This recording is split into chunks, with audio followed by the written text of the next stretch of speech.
I still remember the sound of her voice that morning, cold, flat, almost empty. It was the kind of voice that didn't rise, didn't tremble, didn't break. It simply cut, like a small sharp knife sliding quietly across soft skin. And it was that same voice that told me, please leave the keys on the table. Even now, when I close my eyes, I can see the table, the simple wooden table my son once polished when he was a small boy, a table that had seen birthdays, school projects, and late-night talks. A table that belonged to my home. But that morning, it felt like it no longer belonged to me. And in a strange way, neither did my son. I stood there quietly, holding the ring of keys in my hand. The metal felt cold, heavier than usual, as if it carried the weight of every memory inside those walls. I wanted to say something, a question, a protest, a whisper, but instead, I smiled. A small, peaceful smile, the kind a mother wears when she is breaking but doesn't want her child to see. I placed the keys on the table, and as they touched the wood, I felt something inside me fall with them. It was the moment I realized that sometimes your own child can grow so far away from you that you no longer recognize the distance. But this was not the beginning. It was simply the moment everything became clear, the moment the quiet cracks finally joined into one long line of truth. My story did not start with a slap or with house keys. It started much earlier, when my son first brought her home. My name is not important, you may call me whatever suits your heart, a mother, a woman, a storyteller. I am 58 years old. My hair has begun to show strands of gray, but I do not hide them. I earned them. My son, Armin, has been the center of my heart since he was born. We lived alone for many years after his father passed away, and though life was not always easy, we built a home filled with warmth, morning tea, long talks, shared laughter, shared silence. So when he told me he had met someone, I was genuinely happy.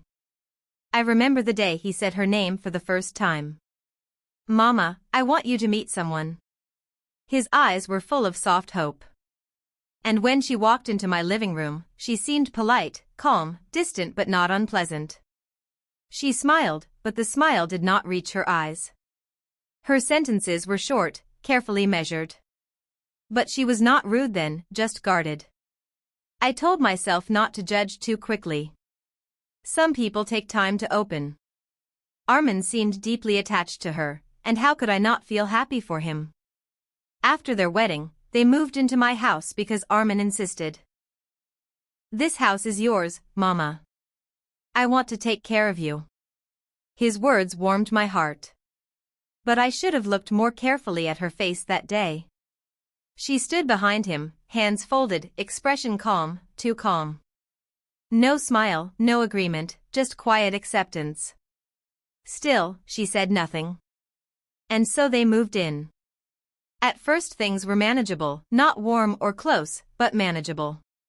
She kept her distance and I respected it. But slowly, like winter creeping into a room through a tiny open window, I began to feel her coldness. If I made tea, she took her cup and walked away. If I asked a question, she answered only what was necessary. Her weapon was silence. Perfect, controlled silence. And Armin didn't notice. Love can blind people, especially gentle hearts like his. Whenever she walked into a room, he turned toward her. Whenever she spoke, he listened. Whenever she frowned, he hurried to fix whatever upset her. I watched him give her everything, time, attention, patience. And I watched her give him control. Quiet control. Not dramatic, but powerful. One evening, I made dinner, rice, lentils, chicken, his childhood favorite. Aliyah took one small bite and said, "It is too salty." Not to me. To him. And Armin immediately turned to me and said, "Maybe next time, Mama." It wasn't the salt. It was the control. She never spoke to me directly, she spoke through him. That was the first quiet thread. Her coldness grew heavier. She left rooms when I entered. She closed doors when I sat in the living room. Armin slowly began changing too, spending more time in his room, consulting her about everything, turning to her before turning to me.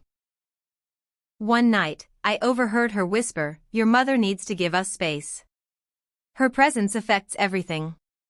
Presence, said like it was a burden.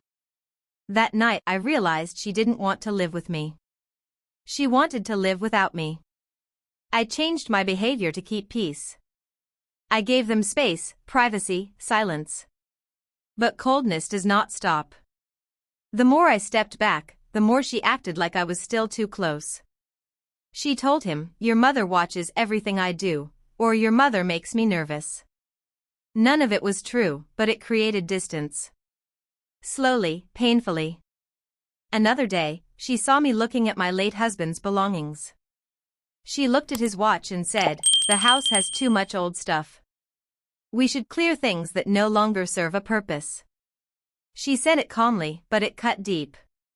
She wanted a home that belonged only to her, new, fresh, erased of anything before her. Including me.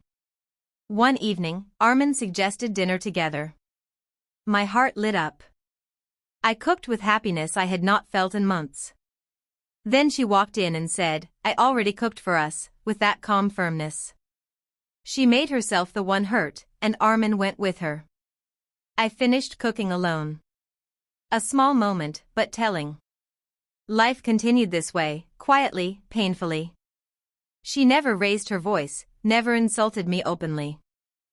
She simply erased me. Every decision went through her. Every conversation passed through her.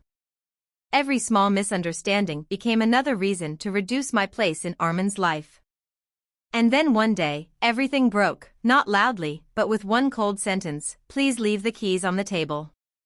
But before that morning, before that final moment, there was an event, a turning point that pushed everything over the edge. A moment that began quietly and ended with her hand across my face.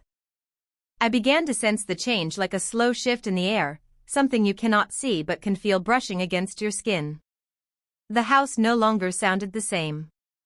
The silence felt heavier, as if every room was holding its breath. Aliyah moved around the house with quiet control, her footsteps light, her actions precise, her presence cold but firm.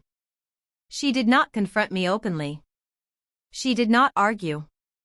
She simply removed me from everything, one small moment at a time. And my son, my Armin, slowly drifted in her current without realizing how far he was being carried. I kept telling myself that things would settle, that newly married couples need time, that she would soften, that he would notice. But time passed, and the distance between me and my son only grew wider. I felt it in the way he spoke to me, softer but shorter, as if he were measuring every word. I felt it in how quickly he responded to her voice from the other room, how he leaned toward her side, how he waited for her approval even in small things. I felt it most when I watched him through the kitchen doorway one morning. He was making tea, and she stood beside him, pointing at the spoon, correcting him gently. He laughed. She smiled faintly. And for the first time in years, I felt like a stranger in my own home. One evening, I tried to have a small conversation with her. Nothing heavy. Nothing emotional. Just something simple. I said, "Aliyah, would you like me to help with dinner?" She didn't look up from the cutting board. "No, it is okay," she said. But her voice wasn't dismissive. It wasn't rude. It was something worse, indifferent. As if my presence made no difference. As if I was just passing air. Later that night, I overheard her telling Armin, "I feel watched when she is in the kitchen." Watched. The same kitchen I had spent half my life in. The same kitchen where I had fed him as a baby. The words sank into him, and I could see the effect the next day. He avoided asking me for help. He avoided stepping into the kitchen with me. He avoided anything that could upset her. And I could not blame him. He loved her deeply. But slowly, without intending it, he began letting her draw lines around me, lines that kept getting tighter. The rising tension did not explode. It grew quietly, in whispers, in small glances, in gestures that lasted a second but carried heavy meaning. One afternoon, the house felt unusually tense. Aaliyah had been silent for hours, moving from room to room like she was checking something. Armin had not yet returned from work. I was folding laundry when she finally spoke. "I want to rearrange the wardrobes," she said. Her tone was flat, controlled. I looked up. "Okay," I replied softly. "If you need help, I can." "No," just that single word. Cold. Sharp. Final. She stood at the doorway, her eyes fixed on the folded clothes beside me. "These clothes," she said slowly, "take up too much space." I looked at them. They were Armin's old sweaters, the ones he wore in college. I kept them because they were memories. I said gently, "These are his old things." I kept them safe. "They remind me of memories should not crowd the house," she said before I could finish. I looked at her carefully then, really looked. Her expression was calm, almost lifeless, but her eyes held something else: possession. Control. A quiet insistence that everything in this house must bend to her will. I placed the sweaters down. "We can put them in storage," I said quietly. For a moment, she didn't answer. Then she said, "I want the wardrobe space today." Her calmness was so cold it almost felt like a strange kind of anger. A silent anger that did not shout, did not break, but pressed into you until you stepped aside. So I stepped aside. I took the clothes to my room, folded them again, placed them in a suitcase. As I closed the lid, I felt something inside me closing too. That night, I heard her again. Not whispering this time. Talking normally, but her words hit me like stones. "I want the house to feel like ours," she said. "I don't like living with someone who watches everything." I sat on my bed, the suitcase beside me, and listened as Armin sighed. "She is not doing anything," he said. "You say that," she replied calmly, "but I feel restricted. I feel judged. I feel uncomfortable." These words, repeated often enough, become truth to the one who hears them. And I could feel her truth slowly becoming his. One morning, the tension finally grew into something solid. Something unmovable. Something dangerous. Armin had gone to work early. I was cleaning the living room, dusting the furniture. I picked up a small photo frame, one of Armin when he was 10, standing with his father, both smiling. As I wiped the dust, Aaliyah walked in. She looked at the frame. Then at me. And she said, calm as always, "Why do you keep displaying old photos?" I felt confused. "They are memories," I said softly. She stepped closer. "They make the house look outdated." Her words were simple, but the way she said them carried something deeper. I held the frame gently in my hands. "This one is special," I whispered. "It is the last picture my husband took with his son." For a moment, I thought I saw something flicker in her eyes. Not empathy. Not softness. Just a small spark of irritation. "I want to redecorate," she said. "You can keep that picture in your room." I looked at her, truly looked, and realized something painful. She was slowly pushing every memory of my life into a corner. Every trace of my family before her needed to be removed or hidden. I placed the photo down slowly. "This is our home," I said quietly. It was the softest sentence I could speak. Her jaw tightened, barely noticeable. "Armin and I are married now," she said. "And I need a home that reflects us, not you." The way she said us and you made something inside my chest twist. And then she added, "You should understand your place in this house." My place. My own home. My place. I did not answer. Because any answer I gave would only become another complaint, she whispered to my son. So I finished cleaning, washed my hands, and went to my room. That was the day I realized she did not simply dislike me. She wanted control. Full control. And I was standing in the way of it.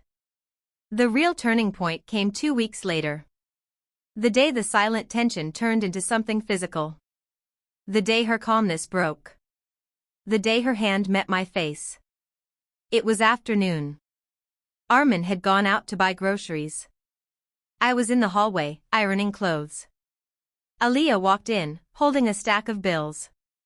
She placed them on the table with a sharpness that did not match her usual calm. "We need to talk," she said.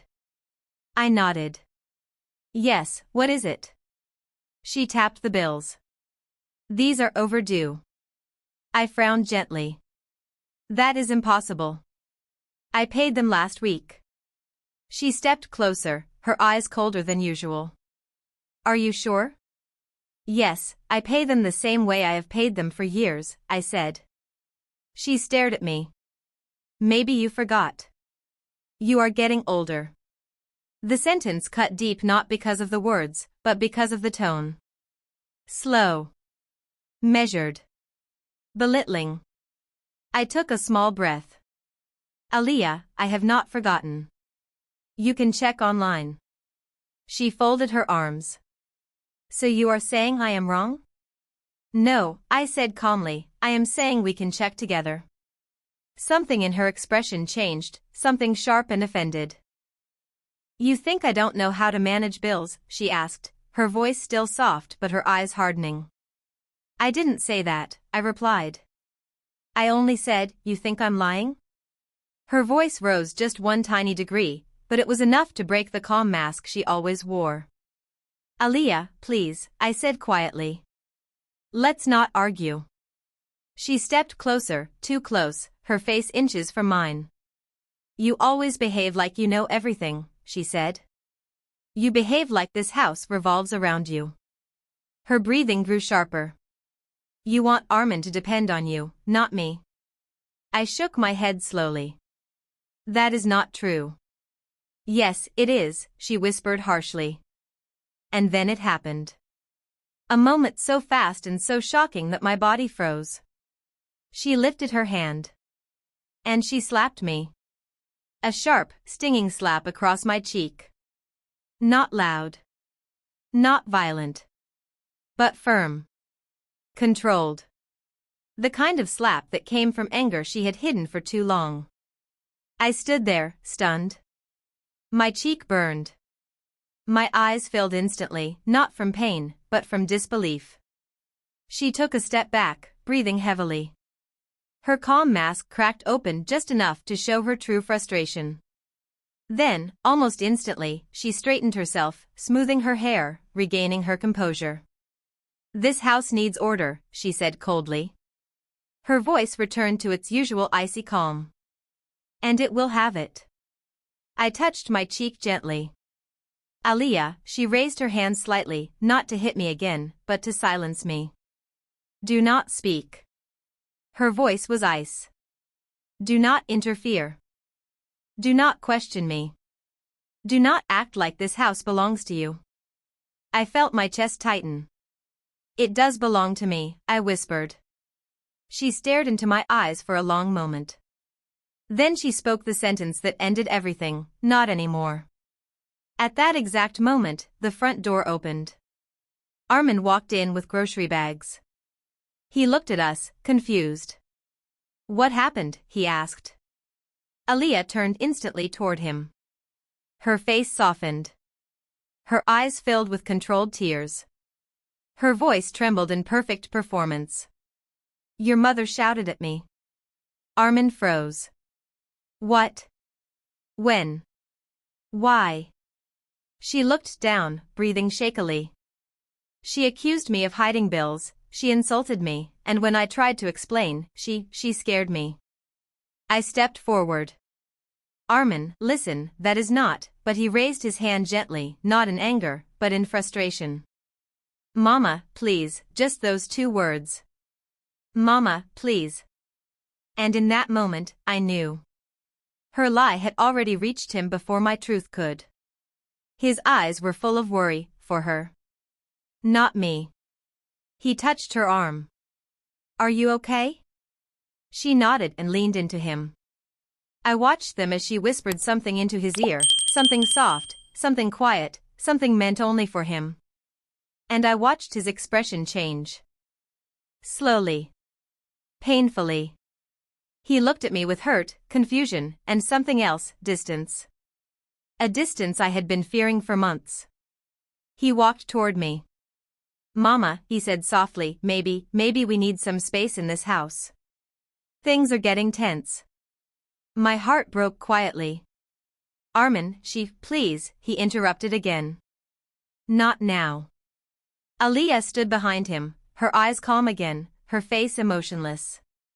And then she said the words that ended everything: she should leave the keys, Armin. My breath caught. "What?" "She should leave the house keys," Aliyah repeated, her voice cold and flat. Armin hesitated, but she held his arm gently, guiding him. "It's better for her," she said softly. "It will give her peace." Peace. That was the word she chose. Peace. My son looked at me with helpless sadness. "Mama, maybe just for a while." I felt my entire world crumble in that moment. And I smiled. A small, broken smile. "Okay," I whispered. I walked to the table. Placed the keys down. And as they touched the wood, something inside me fell with them. The slap had not broken me. The lie had not broken me. What broke me was losing the home I had built with my own hands. And worse, losing the son I had raised with my own heart. The slap did not sting for long. Not on my skin. The real pain settled somewhere deeper, somewhere inside my chest, where no hand could reach but every word could bruise. I stood there, holding the side of my face, not because it hurt, but because it felt unreal. A daughter-in-law raising her hand at a woman who had once held her son through fevers, storms, and sleepless nights. For a moment, the room felt tilted. The air felt heavier. Even the ticking of the old wall clock seemed louder, like it was reminding me that time had moved, that relationships had changed, that nothing was what it used to be. She stared at me as if I were the intruder in my own home. Her voice was low, controlled, the same cold calm she always carried. I said, "Do not touch my things." I looked at the scarf lying on the chair. It was just a scarf. A simple piece of fabric. I had picked it up only to fold it so it would not slip to the floor. In her eyes, that small act was a crime. She walked past me, breathing hard but still keeping her face stiff. She did not apologize. She did not look back. I remember whispering her name softly, but the sound stayed trapped between us, like it could no longer reach her. When Armin came home, she cried before I could speak. She ran to him, held his arm, and said, "Your mother tried to go through my things. I told her so many times to stay out of our space." Her tears were her strongest weapon. They appeared exactly when she needed them. Armin turned to me with eyes I no longer recognized. Eyes that once held warmth now carried doubt. "Mama, why would you do that?" His voice was not angry. It was disappointed. That hurt more. I tried to explain, but every word I said sounded small next to her tears. She cried harder, pressing her face against him, and said, "I do not feel safe here." Safe. A word too heavy, too twisted for the truth. But Armin believed her. He wrapped his arms around her, comforting her, while I stood there with my explanation dying inside my throat. Later that night, I heard them arguing quietly behind their closed door. She spoke in a trembling voice, accusing me of watching her, judging her, invading her space. Armin kept saying, "She is my mother," but his voice was uncertain, pulled in two directions. That was the night something broke between us. Not loudly, not suddenly, but enough for me to feel the shift. The next morning, they stayed in their room for a long time. I made tea and waited, hoping Armin would talk to me, hoping he would look at me the way he used to, hoping he would give me the benefit of even one small doubt. He did not. When they finally came out, she walked ahead, wearing a firm expression. Armin followed behind her. She stopped near the main door and turned to me. "We have decided something." We. There was no I or he. Only we. A decision already final. a decision already made without me. Armin could not even look at me. She continued, we want the house to ourselves. We need privacy. We need peace. Peace. As if my presence created war. Armin murmured, Mama, maybe it is better if you stay with Auntie for a while. Not because he wanted it, but because she demanded it. I looked at him gently and said, Armin, this is your home too. I will not disturb your peace. He looked relieved when I said that, and that relief cut deeper than any slap. She held out her hand, palm open, steady. The keys. Please leave them on the table. And that was the moment I realized it was no longer my home. Not to them. Not anymore.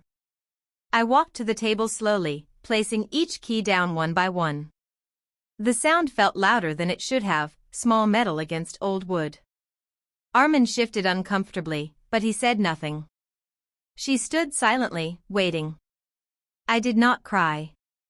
Not even when I looked around the living room for the last time, the curtains I had chosen, the sofa I had saved money for, the plants I had nurtured. Not even when Armin walked me to the door without meeting my eyes. I stepped out, and something inside me settled, not like anger, not like sorrow, but like acceptance. A quiet truth. A mother can give a child life, love, years, sacrifices, and a home. But she cannot make him see her worth. That day, I carried only my small bag. I did not take anything else.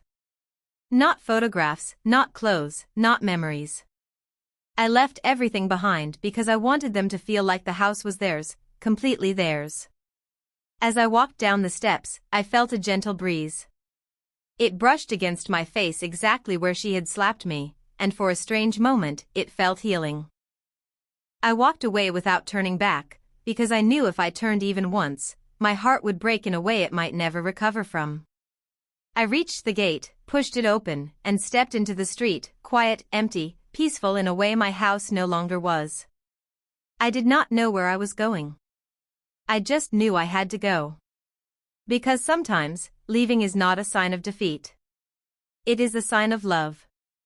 The deep, painful kind of love that lets go. And that was how the next chapter of my life began, not inside a home, but outside its door. I walked for a long time without thinking about direction. My feet simply moved, carrying me down familiar roads that suddenly felt unfamiliar. Every house I passed seemed calmer than mine, every window warmer, every doorstep more peaceful. It is strange how you can live in a place your whole life and only notice its details when your heart is heavy. A neighbor saw me from a distance, but I looked away. I did not want questions. I did not want pity.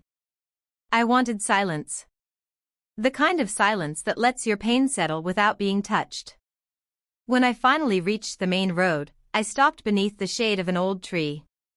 I had stood under that tree many times, waiting for Armin when he was little. I used to hold his hand tightly, afraid he would run too fast, afraid he would fall, afraid the world might hurt him. That day, I stood there alone, realizing how life had completed a full circle. He no longer needed my hand. He no longer needed me. I closed my eyes and leaned lightly against the trunk. The breeze was gentle, almost comforting. But even the comfort hurt, because I wondered why strangers, trees, and winds felt kinder than the people inside my home. After a while, I took out my phone. There were no missed calls. No messages. No one asking, "Where are you, Mama?" The silence from their side was louder than any slap. I decided to walk to my sister's house, which was about 40 minutes away. She opened the door with surprise, then confusion, then worry. "Why did you come so suddenly?" she asked. I simply said, I needed a place for a few days. She did not ask more. She held my hand gently and brought me inside. The warmth of her home felt like something I had forgotten, soft, simple, comforting without effort. That night, after everyone slept, I lay awake in the small guest room she prepared for me. I kept hearing Armin's voice in my memory. The way he used to say Mama with excitement, with warmth, with belonging. It was the same word he had said today, but it carried none of that warmth. It felt distant. Thin. Pulled away from me. I held my pillow close, not to cry into it, but to stop myself from collapsing into the kind of sadness that takes away breath. I kept replaying the moment she slapped me. Not because of the physical hurt, but because of Armin's reaction, how he defended her, how he doubted me, how easily his trust shifted. I wondered if I had done something wrong while raising him.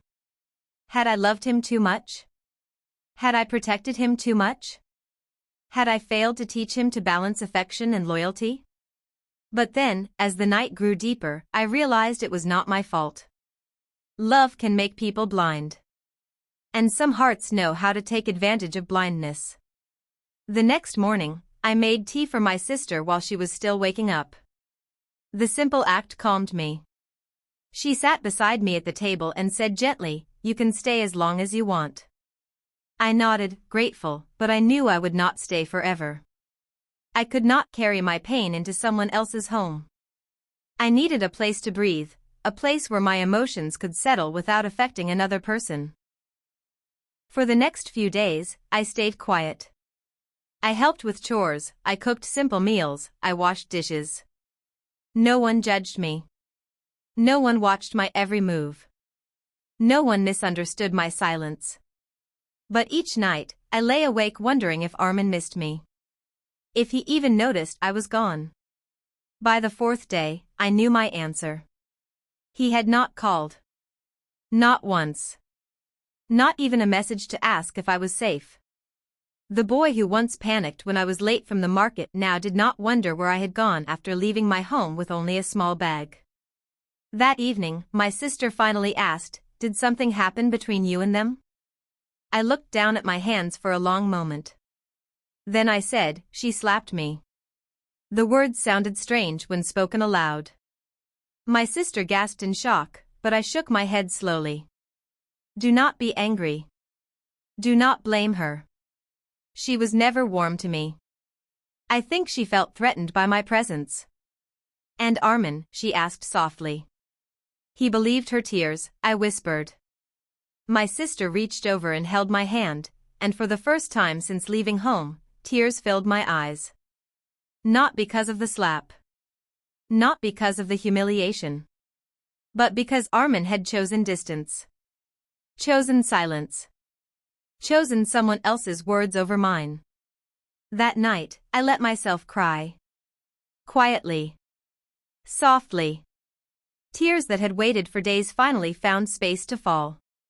But the next morning, something inside me felt lighter, not healed, not whole, but clearer. I realized I needed more than a temporary place. I needed a new start. I needed a new start. A life where my value did not depend on someone else's approval. A place where I could breathe without feeling like an unwanted guest. So I made a decision. A calm, steady decision. I would find my own place. Not out of anger. Not out of pride. But out of self-respect. Out of love for myself. The next chapter of my life would begin with my own key in my own hand. A key no one could ask me to return. It was time to rebuild. Quietly, gently, but with strength I did not know I still carried. And that decision changed everything. Finding my own place was not easy at my age, but the idea itself gave me strength. It felt like breathing after being underwater for too long. I spent a few days searching quietly, visiting small rental homes, tiny portions, even a room above a shop. I was not looking for something big. I just wanted peace. A place where no one's eyes followed my movements. No one misread my silence. No one counted how long I stayed in the kitchen or asked why I opened a drawer. I wanted a home where my presence was not a burden. One afternoon, I found a small portion behind a tailor's shop. The walls were old, the paint was faded, but the room had one window where soft sunlight entered like a blessing. When I stepped inside, I felt something calm settle around me. It was quiet. It was simple. It was enough. The landlord, an elderly man with kind eyes, said, "It is not fancy, but it is yours as long as you want." His words touched me more than he knew. That evening, I told my sister I had found a place. She worried at first, asking if I would feel lonely, if I could manage everything alone. I held her hand and said, "Loneliness in peace is better than loneliness in someone else's house." She understood. The next morning, she dropped me at my new place. I carried only one small bag and a few essentials she insisted I take. When I entered the room, I stood for a long moment, letting the silence wash over me. It felt like the beginning of a new chapter, soft, uncertain, but mine. The first night there was quiet. I made simple food, swept the floor, and sat by the window watching people pass by on the street. No one knew me there. No one expected anything from me. And for the first time in many months, I felt myself breathing freely. But even in the peace, a part of me waited for Armin. I kept checking my phone, hoping for a message, a missed call, even a single line asking, "Where are you?" There was nothing. Days passed. A week.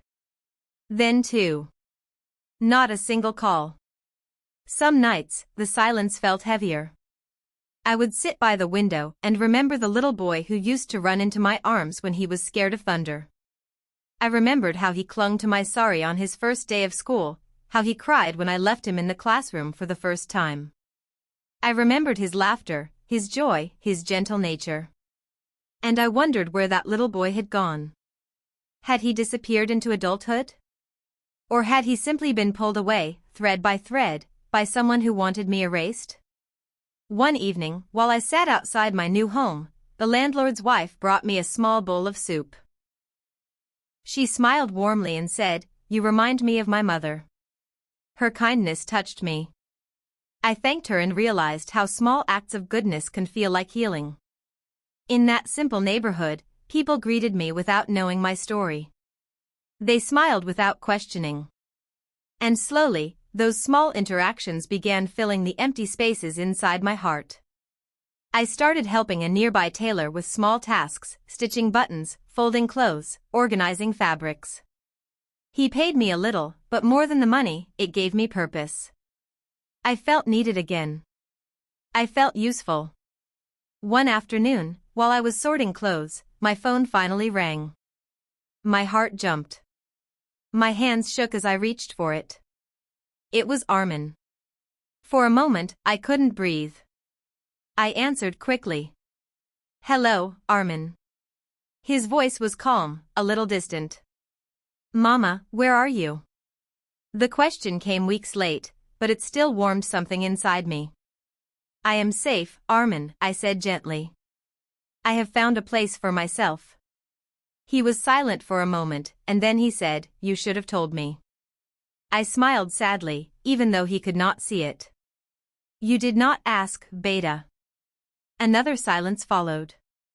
A heavy one. Then he sighed. "Things have been hard at home. Aliyah is stressed. She says she cannot live in tension." I closed my eyes. Even now, she was the center of the conversation. Even now, everything revolved around her comfort, her emotions, her narrative. He did not ask why I left. He did not ask how I was living. He did not ask if I was hurt. He only spoke about her. I said softly, "Armin, I did not leave to create trouble.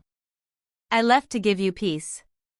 He replied, "I know you think that, Mama, but you should try to understand her side too." His words felt like a slow needle, pushing deeper with each second. Even now, even after everything, he still did not see me. He still did not feel the pain his silence caused. After a few more minutes, he said he would visit me soon. I told him he was always welcome. But when the call ended, I sat quietly for a long time. He had called, yes. But not because he missed me. Not because he worried. He called because someone else's stress pushed him to. That night, as I lay in my small room, I realized something important. Love is not proven by words. It is proven by presence. consistent, gentle presence. And Armin's presence was no longer mine. My heart ached, but it also understood. Sometimes, children grow into lives where mothers become shadows, felt but not seen, remembered but not valued. And accepting that truth is its own kind of strength. So I wiped my tears and whispered to myself, your life is not over because they walked away. You still have you. And that is enough to begin again. And with that thought, I turned toward the window, watching the moonlight touch my small home. It was not the house I had built with Armin. But it was a house where I had built my peace. And that peace was the beginning of my healing. Days turned into weeks, and I slowly settled into my new life. The small portion became familiar, every corner holding a memory I was creating myself. I hung a few of my favorite photographs, some of Armin as a child, some of my husband long gone, not to dwell in the past but to remind myself of the love that shaped me. I planted a small pot of marigolds outside the window. Every morning, I watered them, watched them stretch toward the sun, and felt a quiet satisfaction. Life was simple, quiet, and steady. I began to understand that peace is not something others give you, it is something you build, piece by piece, day by day. Occasionally, I saw Armin when he visited, but it was brief. He smiled politely, spoke cautiously, as if our past closeness had been replaced by a wall he could not scale. I did not push him. I did not ask him to remember. I only welcomed the moments he gave. And slowly, I realized something beautiful: love does not always need presence. Sometimes, love exists quietly, from a distance, without expectations, without demands. Some mornings, when the sun spilled golden light into my room, I would sit by the window with a cup of tea and think about the past. I thought about the home I had lost, the son who had drifted, and the daughter-in-law who had changed everything. And I felt sadness, yes, but I also felt clarity. I had lived fully, loved deeply, and survived. That was not nothing. I discovered that even after betrayal and disappointment, a heart can find new rhythms, new joys, new beginnings. I began writing letters, not to send, not even to Armin, but to myself. Letters that reminded me of my worth, my strength, and my journey. I wrote about small things: the smell of my morning tea, the sound of the birds outside my window, the way the moonlight glowed on the wall at night. I wrote about memories that made me smile, and slowly, I stopped writing about the ones that hurt. Each word helped me breathe a little easier. Months passed, and I felt lighter, freer. I realized that letting go does not mean forgetting. It does not mean loving less. It means accepting that some people will walk paths different from yours, and that is okay. What matters is that you continue walking yours with grace. One evening, as I sat by my window, the wind carried the faint sounds of children playing in the street. I smiled softly, remembering Armin as a boy, and felt a warmth in my chest that had nothing to do with him, nothing to do with anyone else. It was mine. Pure, gentle, steadfast. I understood finally that life is not about holding on to people who push you away. It is about holding on to yourself. I thought about forgiveness, not for them, but for me. Forgiveness allowed me to breathe fully without bitterness. It allowed me to look at the sky and feel gratitude for the love I had experienced, even if it had changed or ended. And I felt sadness, yes, but I also felt clarity. I had lived fully, loved deeply, and survived. That was not nothing. I discovered that even after betrayal and disappointment, a heart can find new rhythms, new joys, new beginnings. I began writing letters, not to send, not even to Armin, but to myself. Letters that reminded me of my worth, my strength, and my journey. I wrote about small things: the smell of my morning tea, the sound of the birds outside my window, the way the moonlight glowed on the wall at night. I wrote about memories that made me smile, and slowly, I stopped writing about the ones that hurt. Each word helped me breathe a little easier. Months passed, and I felt lighter, freer. I realized that letting go does not mean forgetting. It does not mean loving less. It means accepting that some people will walk paths different from yours, and that is okay. What matters is that you continue walking yours with grace. One evening, as I sat by my window, the wind carried the faint sounds of children playing in the street. I smiled softly, remembering Armin as a boy, and felt a warmth in my chest that had nothing to do with him, nothing to do with anyone else. It was mine. Pure, gentle, steadfast. I understood finally that life is not about holding on to people who push you away. It is about holding on to yourself. I thought about forgiveness, not for them, but for me. Forgiveness allowed me to breathe fully without bitterness. It allowed me to look at the sky and feel gratitude for the love I had experienced, even if it had changed or ended. I realized that every challenge, every heartbreak, every silent night spent wishing things were different, had shaped me into a stronger, calmer person. And perhaps one day, Armin might understand. Perhaps one day, he might see the quiet sacrifices, the steady love, the patience I carried for him. But if he did not, it did not matter. I had discovered something far more precious, my own heart. That night, I closed my eyes, feeling the soft sheets against my skin, the hum of the city outside, and the warmth of knowing that life continues. And I whispered to myself softly, "It is okay. I am enough. I am loved. I am at peace." And in that gentle moment, I understood the truth: homes are not just buildings, and children are not possessions. Peace, love, and strength reside inside us. They are ours to nurture, ours to protect, and ours to carry wherever life leads us.